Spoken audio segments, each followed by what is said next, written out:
The Harlem Renaissance was one of the most iconic cultural periods in the history of art of America. It took place approximately from around 1918 to 1937 and was a major African American cultural, artistic, and intellectual movement.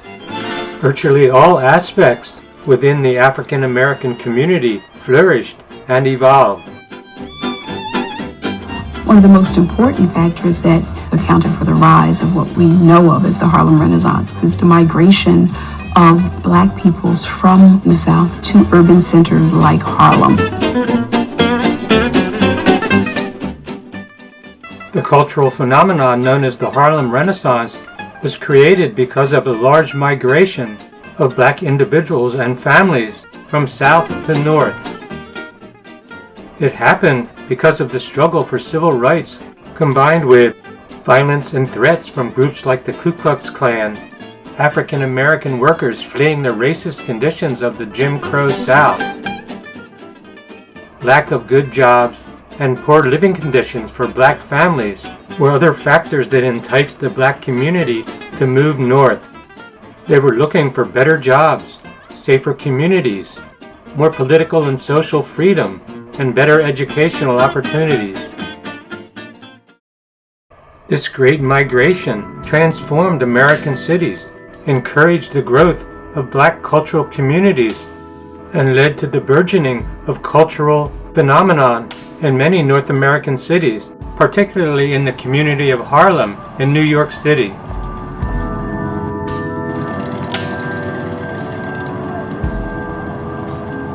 And Harlem became a main mecca for those emigrating from the South.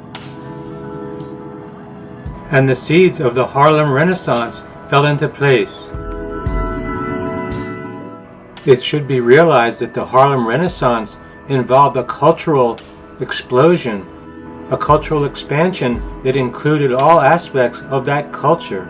This included literature, poetry, fashion, theater, social and political consciousness, the fine arts, and music. At the time, it was known as the New Negro Movement. Music, especially jazz and blues, was the beating heart of the Harlem Renaissance. It helped shape the culture, drew people to Harlem, and became one of the most powerful forms of Black artistic expression.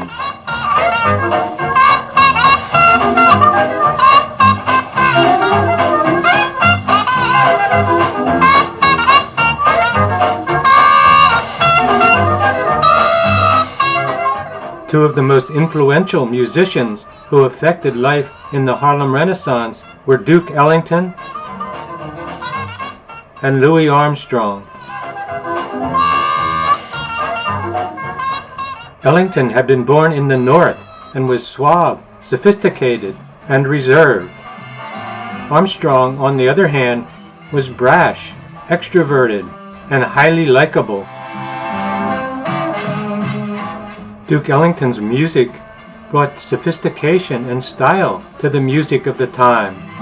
His approach helped define jazz and helped make music refined, orchestral, and a world-class art form.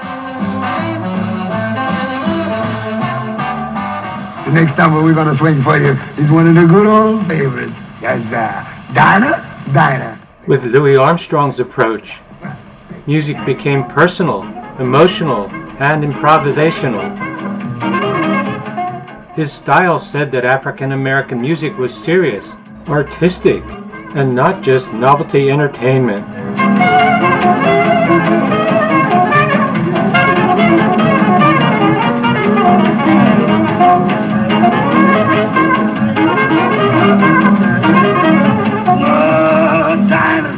Is anyone finer in the state of Carolina? If there is, let me know. Show to me, Dinah, the Dixon places, another city cases.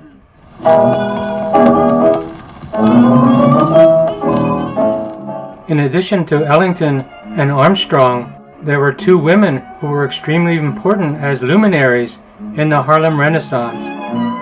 Ethel Waters was one of them. She was the first black woman to star in a leading role on Broadway. She won an Emmy and was nominated for an Oscar, and was an exciting and well-lauded singer. She was one of the Harlem Renaissance's biggest stars, known for her rich, expressive voice, and for helping to bring blues and jazz into the mainstream American culture. Why, you'd be too,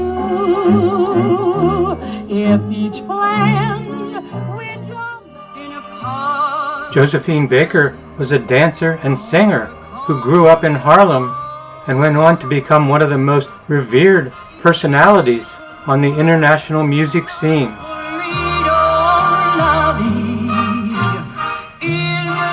Her performances were dynamic, exciting, and sometimes shocking.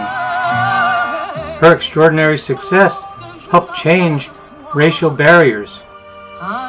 She earned some of the highest salaries of any black entertainer of her time, and her stardom paved the way for later artists.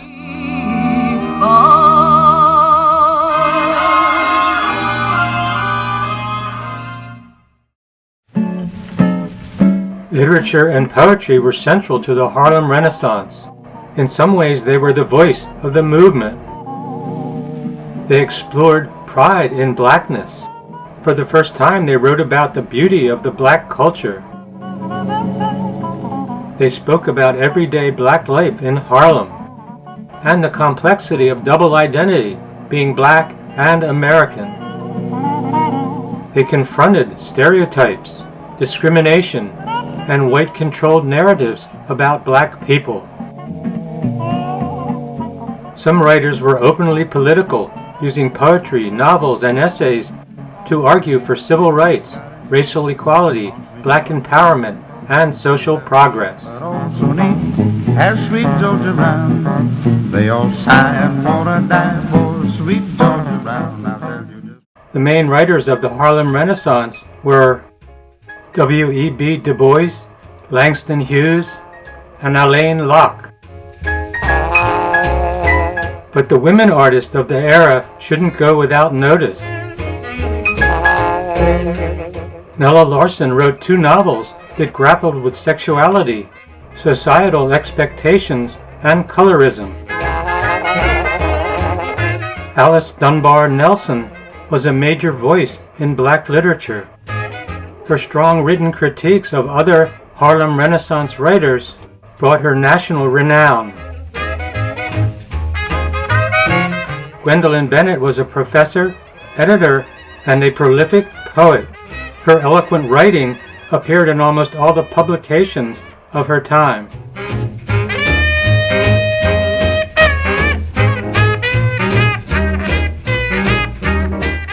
Zora Hurston was a significant novelist of the Harlem Renaissance. She saw black life as independent, confident, and vibrant, not oppressed. She celebrated folklore, storytelling, and oral tradition. She wanted to show the beauty, humor, and richness of black life, not just its struggles.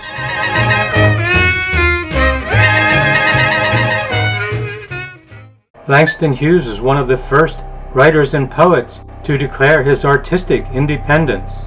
He said, "We younger Negro artists who create now intend to express our dark-skinned selves without fear or shame. If white people are pleased, we are glad. If they are not, it doesn't matter. We know we are beautiful and ugly too. The tom-tom cries and the tom-tom laughs.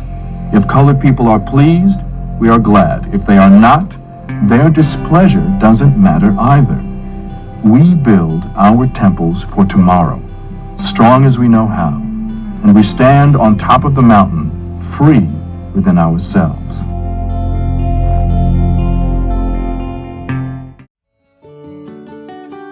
Fashion in the Harlem Renaissance was bold, modern, glamorous, and deeply tied to the new sense of pride and cultural identity emerging in Black America, generally speaking, on a wide scale. Fashion asserted pride, dignity, and modernity. It communicated artistry and individuality. It was a way to display social mobility amid segregation. and it helped create a shared cultural identity.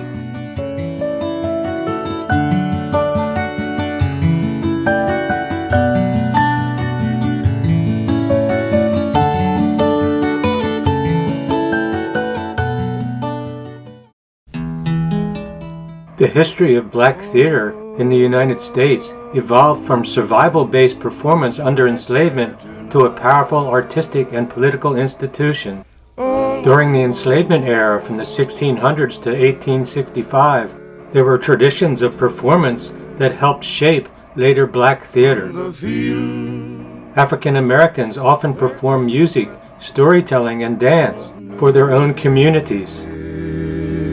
During the post-Civil War period, black actors often joined melodrama companies, musical and vaudeville troupes, and created black minstrel companies. The 1920s saw the growth of all black dramatic companies. In 1916, at the outset of the Harlem Renaissance, a professional all-black dramatic company began.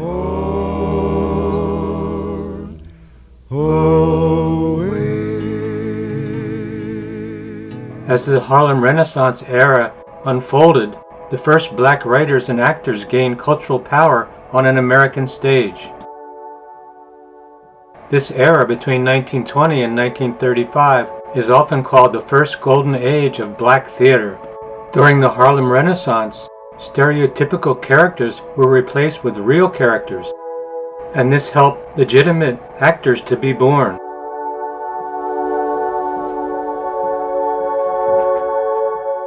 One of the first black actors was Florence Mills.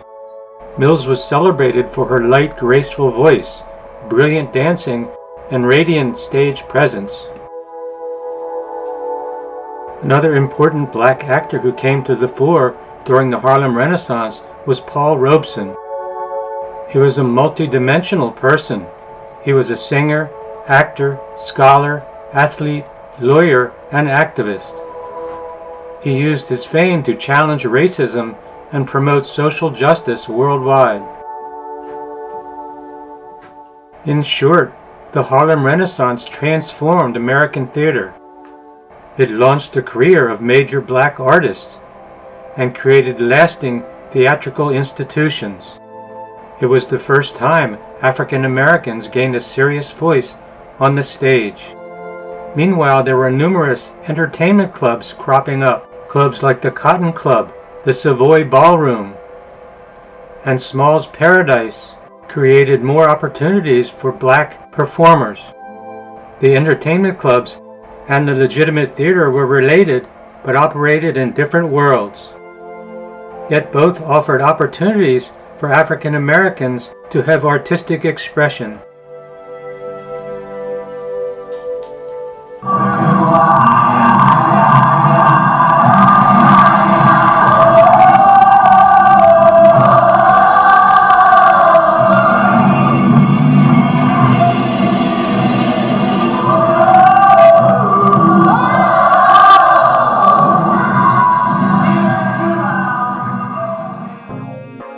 Certainly, the Harlem Renaissance is famous for cultural expansion, but in the fine arts was where it really shone. The man on the street began to become interested in art and in making art. Auguste Savage was one of the most important early teachers that taught about art. Black individuals began to make art, to make paintings, and have exhibitions.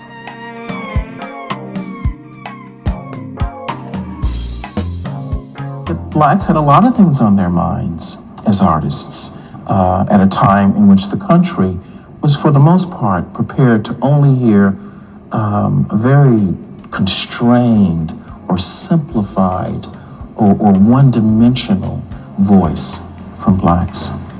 They were able to approximate what the European masters were doing. They were able to speak in a new language that harkened back to Africa.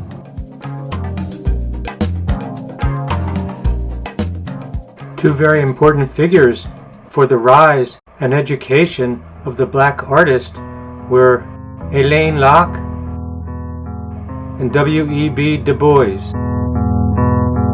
Locke was in a sense from the black aristocracy. He came from 5 generations of old American families.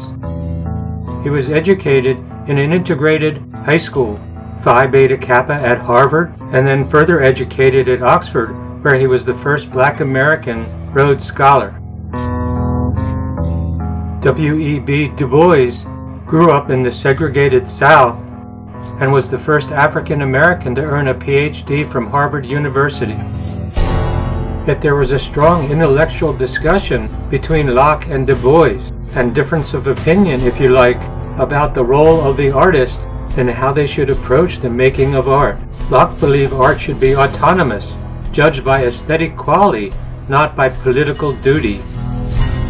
Essentially, he believed that young black artists should create a new modern identity. Locke encouraged artists to explore authentic black culture. He rejected the idea that black art had to follow European models.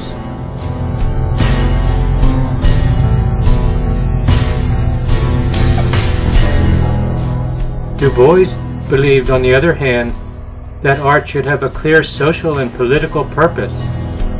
He argued for art being the propaganda for black uplift, that art should fight racism and advance civil rights. Du Bois believed black artists should create work that showed refinement, dignity, and high culture, which often meant aligning with classic European standards.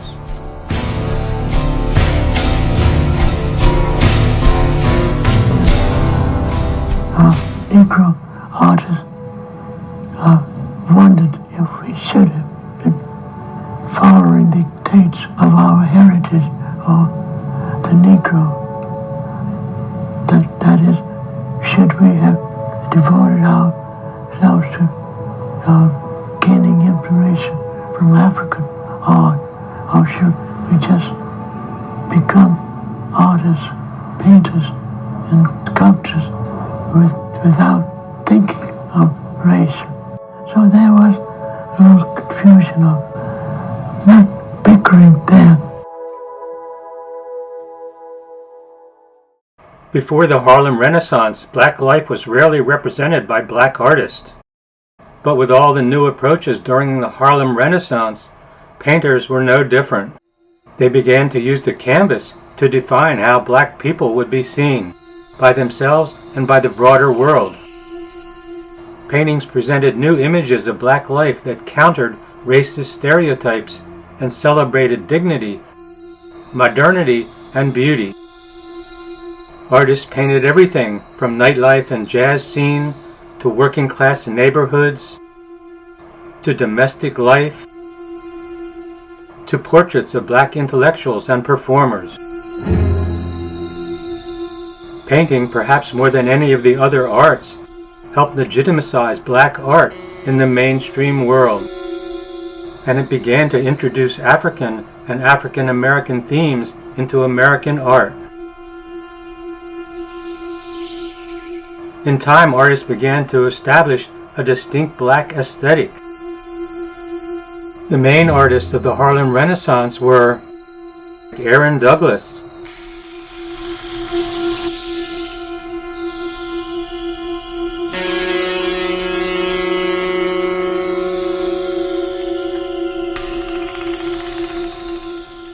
Archibald Motley Jr.,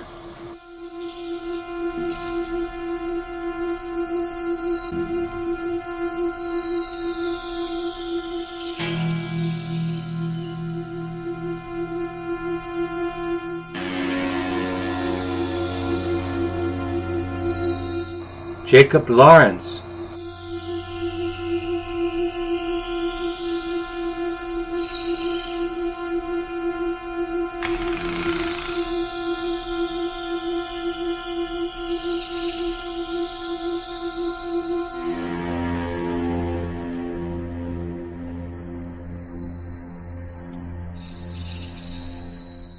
Lois Mailou Jones,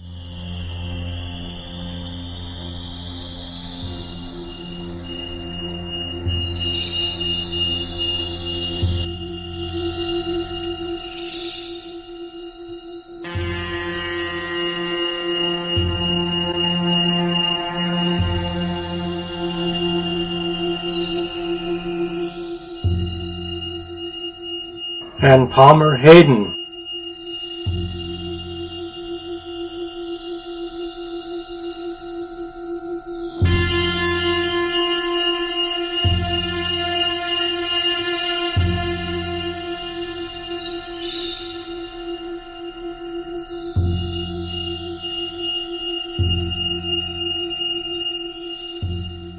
All of these artists began to make powerful and engaging paintings that showed the depth, intelligence, and creativity of the new Black American artist. The new approach to paintings in the Harlem Renaissance laid the foundation and created a heritage that would give courage to and inspire not just all artists, but many African American individuals in the future.